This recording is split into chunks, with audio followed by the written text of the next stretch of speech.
Hey, welcome to another episode of the Marketing for Accounting Firms podcast. My name is Matt Banker. I'm the owner-founder of Benchmark Growth, and we do marketing for accounting firms. So it's all part of the theme here. Today, I have Adrian McIntyre on here, and we are going to talk about podcasts. I'm hosting a podcast right now. Podcasts in the business world seem to be a bigger and bigger thing, and we're going to talk about how you should or shouldn't use it for your business. But let me start. Adrian, why should we care about what you have to say about podcasts? What are your credentials, experience? Where are you coming from? Oh boy. Well, most people probably shouldn't care what I have to Oh, say great show. about podcasts. I mean, Yeah. my kids don't care what I have to say. So why should anybody else? I have been in the media literally my entire life. I grew up in a radio station. I've been on the radio since I was 5 years old. My dad owned the station, and he got this bright idea that our family should be the stars of a weekly show. It was a radio show, not a podcast. But back in 1978, we started recording weekly episodes of the Happy Day Express, which became the longest running children's radio show in California history. Wow. But that's because it was on our own station. Nobody could make us take it off. And I've spent my entire career in the media or in academia or in business consulting, but always and only focused on the stories we tell and the way we communicate and the way we connect. That's been my passion since I was a kid, as I watched my dad grow the radio station and, unwittingly and sometimes unwillingly dragged along in this family enterprise. I mean, we were a personal brand before anybody called it that, and fortunately avoided a lot of the indignities of other Southern California childhood media stars, but not all of them probably. And I've ended up now after spending my 20s and 30s in the Middle East and Africa, mostly working in communication-related roles or doing research in cultural anthropology, which again is all about language and the way we form relationships and situate ourselves in the world and how we connect with each other, how we understand who we are, what this all is, right? Very lofty stuff. But I also ended up in a lot of conflict areas, war zones. And fundamentally, my core belief is that humans, all of us, have this incredible power to understand ourselves and humanity. And for the most part, we use our words to create separation between us, to create divisions that lead to absolutely horrific situations. So having essentially burned out, what's the word, sort of psychologically, emotionally, my soul was just sort of tired of our collective inability to stop the kind of conflicts that continue to rage and be in the headlines right now. I turned to business, and I'm not really an entrepreneur, I'm a communicator, but I've found that those skills can really help people who are trying to make a difference. And I like that because we didn't save Darfur. We didn't end the invasion of Iraq that led to, the loss of so many civilian lives. I have worked in Israel and the occupied Palestinian territories, and we certainly haven't stopped that conflict. But in the business world, I can help people make a difference, and we can see that difference in their results, maybe not today, but maybe next month or next quarter. And somehow, this is a long-winded answer to your question, but somehow I've found for myself a kind of, likely home in this world because we can see the difference. And when my clients are people who help people, then I get to feel good about what I do. Yeah. I hear in your story this idea of thinking about communications, and I guess this is going to kind of lead into the podcast as even though media and comms, you're thinking like one to many, and podcasts are often this one to many thing. Language is so, and communication is actually like person to person at the end of the day, and that's what even when we're going one to many, we're trying to communicate to individuals in that process. But I hear a lot of heart behind the work, not necessarily. You didn't get into it, it sounds like, because you wanted to make a ton of money or had this like business strategy, entrepreneurial like perspective on it. You sound like you're interested in kind of the idea and the concept of, how do we use communication effectively to make an impact? So, I don't know, framing it in that context, what do you think what's wrong with the way that businesses are using podcasting as of today? Yeah, well, I mean, just to piggyback off what you said, although I'm not driven by the profit motive per se, I like to eat and live indoors. So do And I. I like for my clients to also do well Mm, in the world, especially when that allows them to do good mhm, for other people. I set a pretty high bar for the kind of, ethical commitments that people must have to work with me. It doesn't mean you have to be a save the world type person, but if you're up to some nefarious stuff, I'm not your guy. So that being said, we live in a world where money creates opportunity to create impact. mhm, And so the biggest thing that people get wrong with podcasts is they're doing it the wrong way for the wrong reason. Let me be very, very explicit about that. The vast majority of advice about podcasting comes from a media framework, which I'm very familiar with. That's, as I mhm, said, what I grew up with. And in the media framework, you need to maximize the number of consumers, listeners, viewers, whatever, readers, if you're mhm, writing books or the written word, so that you can monetize the audience. Most media makes its money essentially by selling access to the people that consume the media. That's how advertising works in a mhm, fundamental way. In a world where mass media and the broadcast mode was all that we had, and in a world where a small number of producers had relationships with an even smaller number of gatekeepers to actually get the media out into the world, we had some sort of stability, right? mm, It wasn't equitable. The stories that got selected for coverage on the three main news channels were not always the stories that most urgently needed to be told. mhm, But the advertisers who were buying media and the agencies that were supporting them in buying the media had a pretty standard set of equations for how to make money with media. We are now in a fundamentally different world. Podcasting is independent media, even let's set aside for a second big podcasts, the stuff that you read about in the mhm, headlines, Spotify's $100 million contracts with this, that, or the other person. Podcasting is something now, media is something now that people can make on their own. Well, yeah, that's super exciting and interesting. We've democratized production. Everybody's got this incredible ability in their own, pocket, or mhm, with a few $100 you can get some really high quality gear. I mean, I own some really expensive gear. I use it mostly on client shoots. What I've got going on here between camera, microphone, and lights, I mean, you're not looking at more than $300 yeah, in terms of my home set. My thousands of dollars of stuff is in the Pelican cases ready to go to the next client thing. So anybody can do it, but should we do it for the same reasons that we used to do it in the past? That's the mhm, thing. So I'm a little bit wordy sometimes. You'll have to forgive me. But fundamentally, the mistake that people make with podcasts is they think that the audience is the answer to a business problem, mhm, when audiences are an answer to some business problems, right, but not all. And mhm, why this doesn't work is if you think you need to grow a big audience in order to monetize that audience, in order to achieve your business results, you have a really, as I've heard you say, that requires a major investment. That investment can be paid in time or money, but it's going to mhm, take a lot of both yeah, to get there. And the reality is, and most people don't realize this, is you don't need a big audience. If you're a professional services firm, you don't need a big audience to achieve your goals, unless your goals are ego driven, mm, which is fine. If you want to be a big shot and have and be recognized in airports, no problem.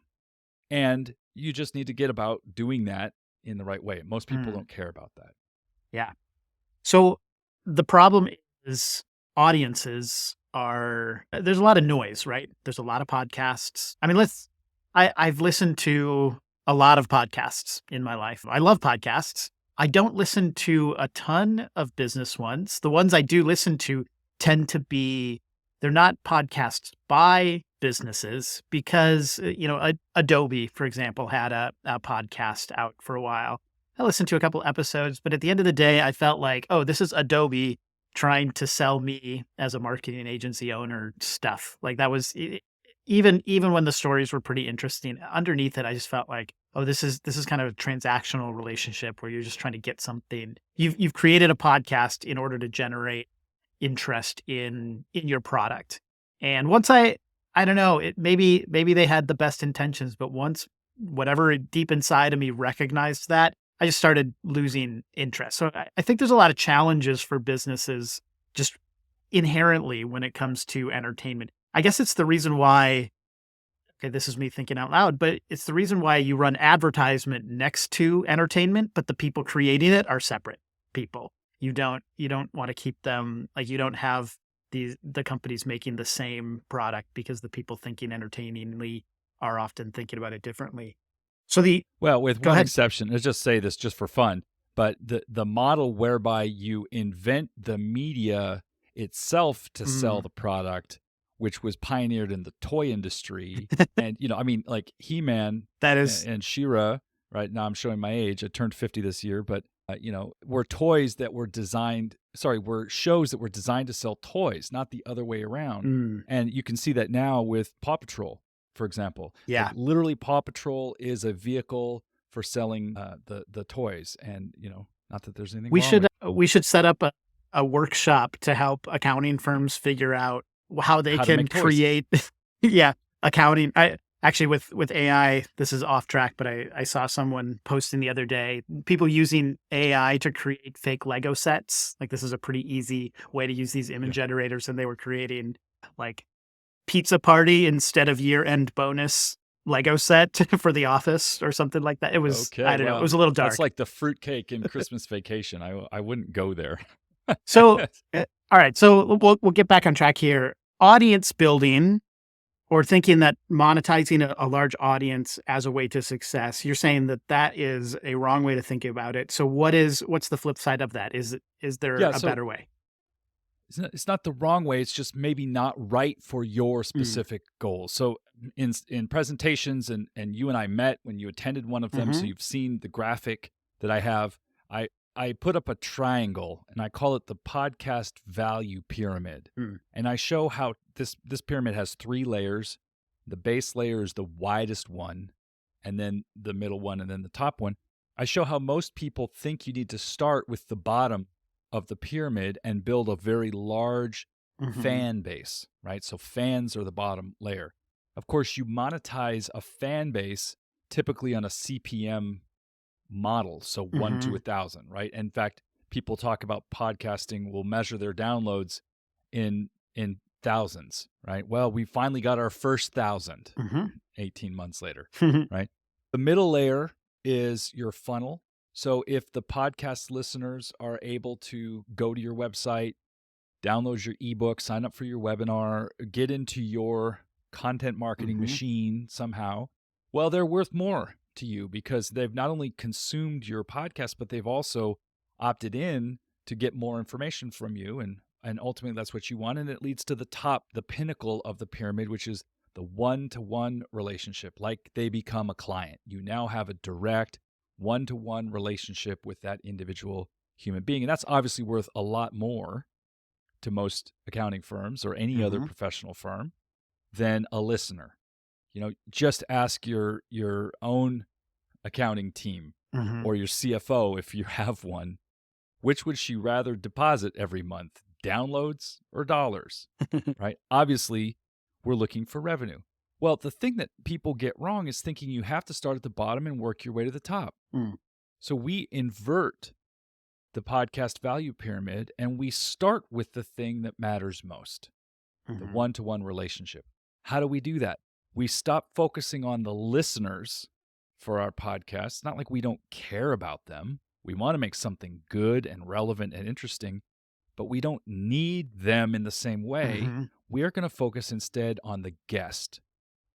Now, what most people don't realize about media, because we tend to, unless you're weird like me and grew up in a radio station, like literally sleeping on the floor in the studio, we don't tend to realize that media has two scenes, right? The scene of consumption and the scene of production. Mhm. And the scene of production can be really cool and really fun and really emotionally thrilling. Mm.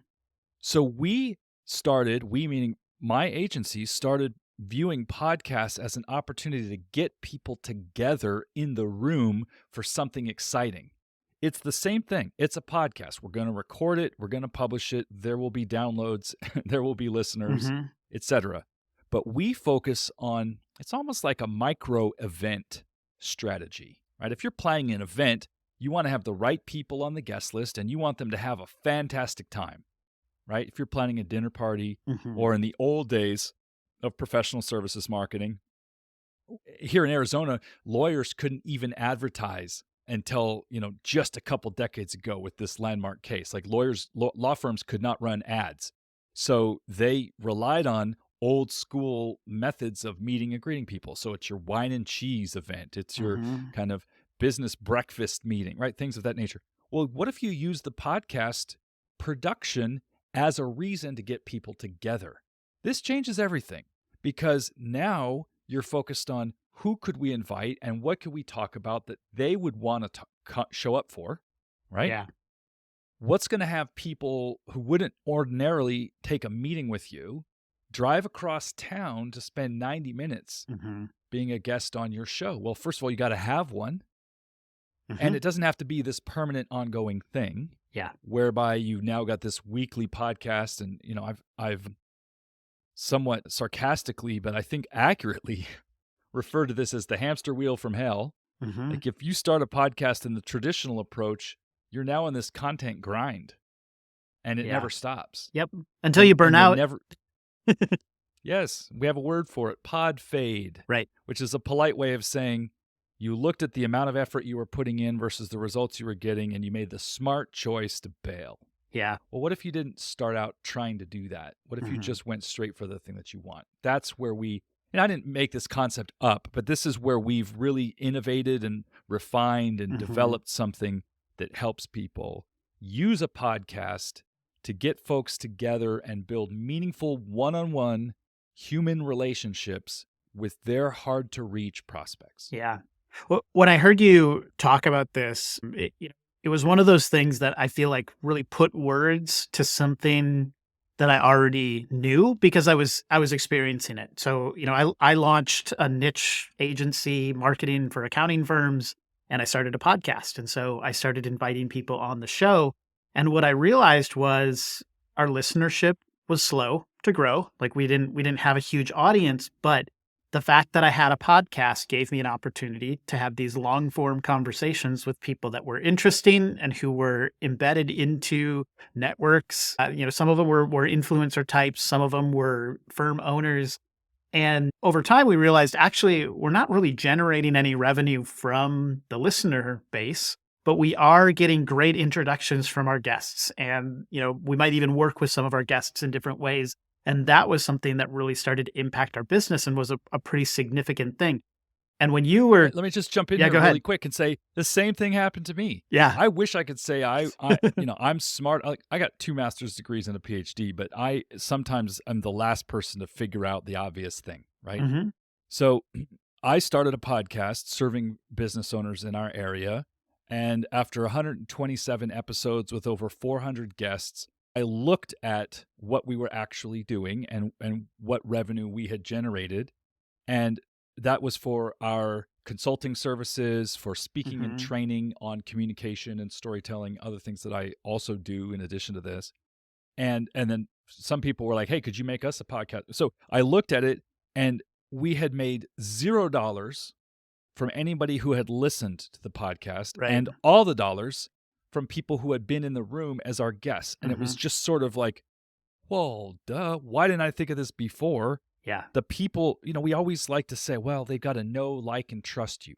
By the way, I'm not sure that that's true. There's a lot of people that I know and don't like, but I would trust. And then Sure. there's people that I don't know.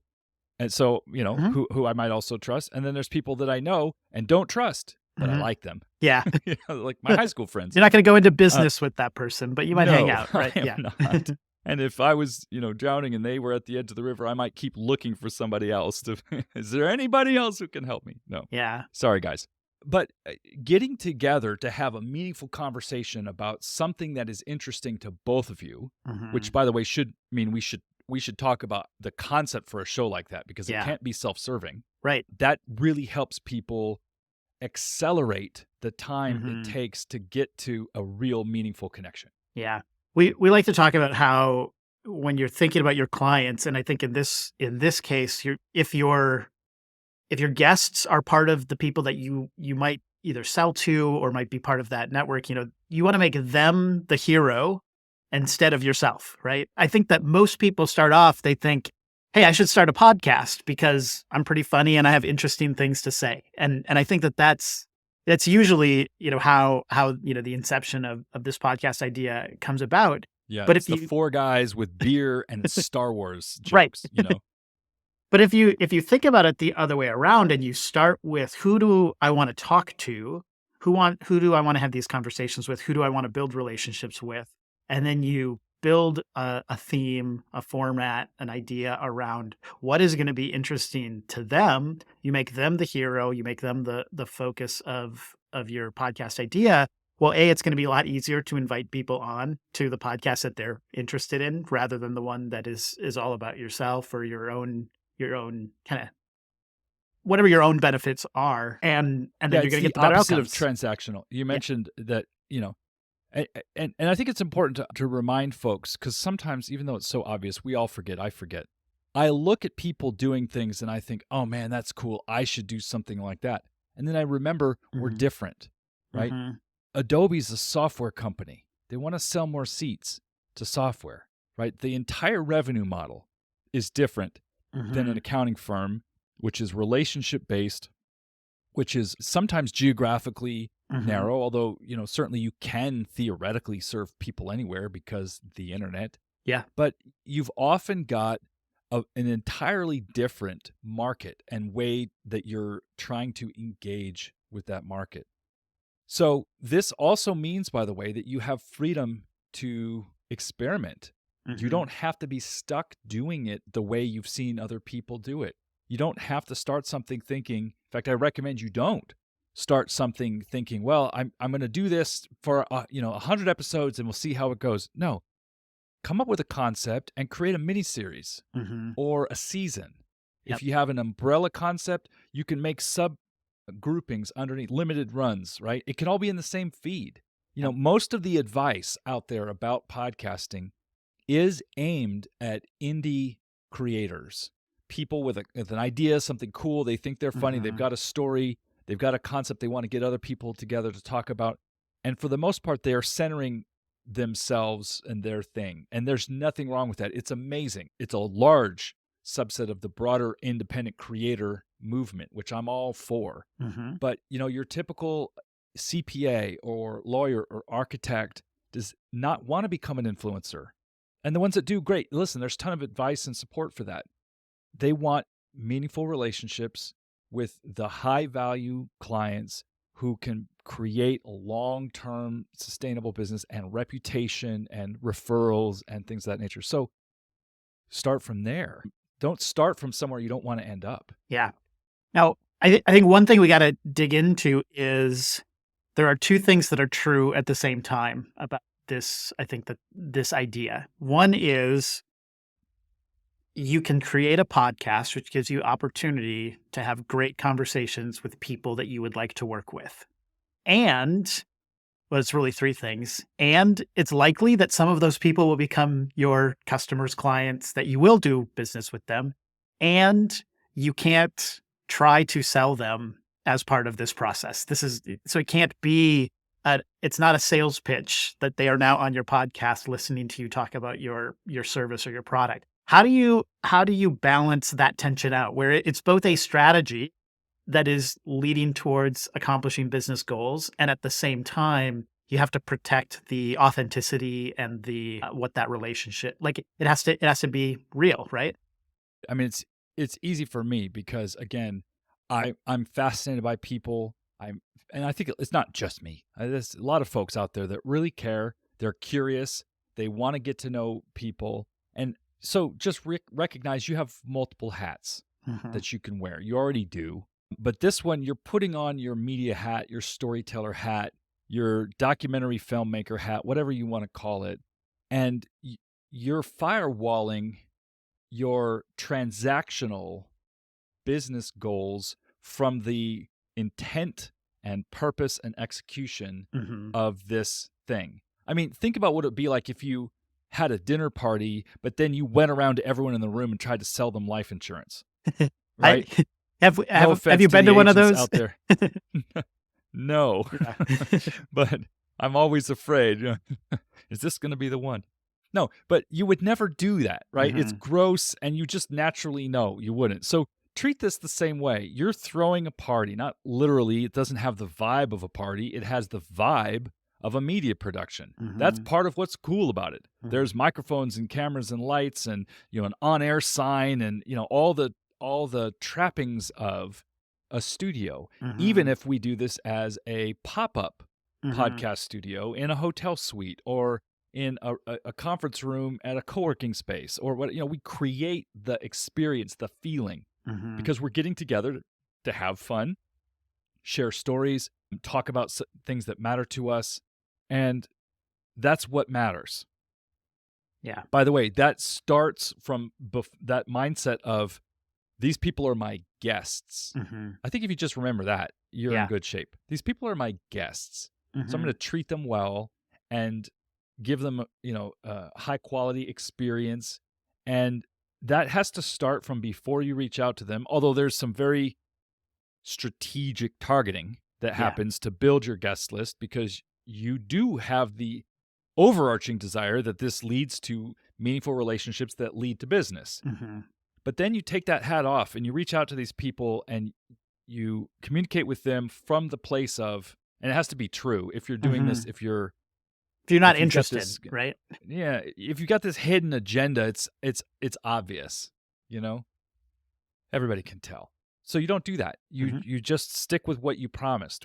We're producing a mini series on this topic. You would be a great one to share your experience. And oftentimes these topics, by the way, are a little bit more general because that allows us to connect other people. So instead of making them show up to be a talking head like an expert on something, Mhm. we'll often put together a show about leadership or Mhm. about culture or Yeah. about some other kind of overarching theme. We did a really successful one focused on women in the mining industry, Hmm. and all the guests were women in mining. And of course, if you're invited to come speak on a podcast about women in mining and that's who you are, it's like, of course. Like, why didn't anybody ask me till now? Yeah. Right? I've got a lot I want to say. So finding those, they have to be specific, but also general enough to include people. And then the conversation is about their experience, their insights, their leadership journey, Mhm. their personal stories, what they think about the future of the field, Mhm. etc. And then you thank them for being there, and you'll have an elegant, i.e., non salesy follow up conversation, just like you would if you were at a major black tie event and you met your perfect prospect and you had a nice Mhm. chat with them about something like the canapes or whatever. Right. And then you're going to follow up with them, but you're going to keep it cool. Right. Just be cool. Just be cool. Now, okay, Adrian, you mentioned, well, you and I, we're talking over the internet right now. We're in a recording room for a podcast, online podcast recording software. But you're a big fan of the in-person experience. Make the case why it's so much harder these days. Why would I go through all the work of setting up a pop-up studio somewhere on site rather than just, sending them a Zoom link? Well, first of all, you shouldn't unless this is a meaningful initiative and these people are important to your business because you'll be making an investment. You're going to invest your time and you're asking them to invest theirs Mhm. more than just show up on a thing. And so they have to be high value prospects to you to Mhm. even want to make that investment. But I find a lot of folks are already there. They're like, listen, anything we can do that's going to give us a shot at building relationships with these people and building goodwill, Mhm. even with the ones that don't end up doing business with Yeah. us, is worth investing in. I mean, what else are we going to do? Put more Mhm. money into our Facebook ad spend? So I guess it would have been a funnier joke if it was about X or Twitter these I don't days. know. Facebook We've ad just pulled spend, all it's our money from similar. X. What else are we gonna do with it? Okay, Podcasts. right. So you have to be willing to make that investment. But then when it matters, you already know in person is best. You already know that you can really connect with people. I can't explain it, but being in the room, sharing an emotional experience together in real time is where the best relationships have Mhm. always come from. So it's not that you can't. We certainly do include some remote recordings because some of the people that our clients want can't get there. Yeah. And so we include that, but we recommend to the extent possible, get in the room together, whether it's local or it's at an event or you create an event that you're inviting people to, Mhm. just get in the room. Yeah, so just as I'm thinking through some use cases for accounting firms specifically, if you have, industry targets or specialties and you're going to trade shows or conferences, that's a great opportunity to set up, record 6, 7 episodes with key people that you want who are going to be at the conference. Or if you're a local based company, maybe your goal is to connect with some of the more significant, business owners or CEOs or whoever who are in your area. And again, I think there's two ways to win. You might get clients, you might get goodwill. Either way, it's raising your profile and your kind of reputation within that whatever space it is that you're playing in. That's been a big thing for us is that the not everybody, definitely not everyone that comes on our show becomes a customer, but we've seen so many referrals come through those because we've built goodwill and we've, had good authentic conversations as a part of this show. Yeah, I would say on the trade show front, r- you've got to, I think, separate your booth strategy or your, Mm, your field marketing strategy from this because you can't do two things at once. You can't be two places at once. And depending on the nature of the event, there's going mhm. to be different tiers of people attending. And so the folks working the, the convention floor are often the junior field team of your clients' Yep. companies. And what you really want to get is a higher level relationship. So, well, I think it's cool to put podcast booths in your trade show booth if you Mhm. have a large enough space and you're willing to invest in the oh, I forget what it's called. What do you call anyway, the build, Yeah, the right? build. Not a super trade show guy, but get a suite upstairs Mm. and do it there. Make it more exclusive. Make it more red carpet. Have it be. Don't just. I'm going to go there and try to find people and drag them onto the podcast. Stick a mic in Be their strategic. face, yeah. Think ahead of time, and invite them. Have a time scheduled. Okay, so 3:30 on Tuesday. Mhm. For 40 minutes. You're our guest in suite number whatever. Yeah, Right? Treat it like the executive outreach that it is. yeah. Cool. Well, as we kind of move, like, kinda land this plane and wrap things up, what is it that you do for businesses when it comes to podcasts, and how could people find you? Well, our firm, Speed of Story, is a communication strategy firm Mm, first and foremost. So we believe in the power of conversation.